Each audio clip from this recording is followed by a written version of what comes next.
In this video, I'm going to talk about how I took a narrow live edge cedar slab, cut it in two, and expanded it to be a wider slab for a desktop, preserving both edges. I start by using my T-square, and at the narrow end of the board, I lay my T-square as close as I can to the live edge and draw a pencil line. Then I take my tape measure and I measure both ends between those two pencil lines. Find that I have 10.5 inches here. So about 5.25 I mark on both ends. And as you can see on this end, it's wider. There's more left on the left-hand side, and that's great. Once I find center, I lay out my track saw, and I will cut this slab completely in half right there, as true to center as I possibly can get. Once I'm done cutting this, I'll take both pieces, and you'll see I move over to my jointer, and I'm going to edge the edge that I just cut on both pieces just to make sure that they're perfectly straight.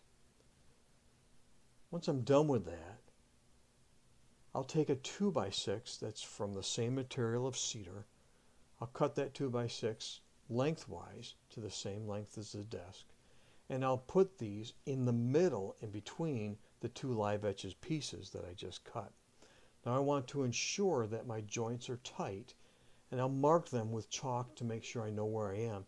If they're not completely tight, I'll actually mark the ends with numbers. So you'll see the number ones are two different pieces of board, and that's the face of the board. If they're not perfectly tight, I'll put those faces together, I'll run them through the jointer, so when I bring them back out and lay them down, I'll have a perfect joint going all the way down. So I'll do that with both of them. I use my Festool domino tool to join these pieces together with dominoes.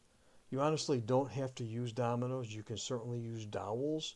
And really, the dowels and the dominoes are only there for alignment.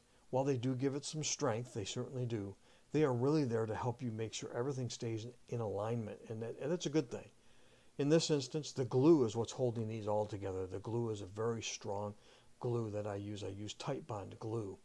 I use band clamps to band these together so that I don't ruin that live edge.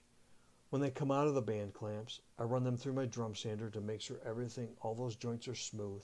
And then I sand everything with my orbital sander to a 600 grit sandpaper, so that when I apply the finish, and in this instance with a cedar desktop, I used a floor polyurethane to do this.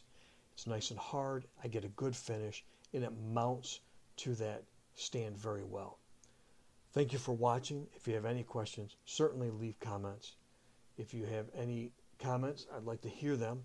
If you have not followed me on YouTube, I would like you to do that. You can also follow me on Instagram at Bain Custom Woodworking, as well as on Facebook. Thank you for your time. Enjoy your day.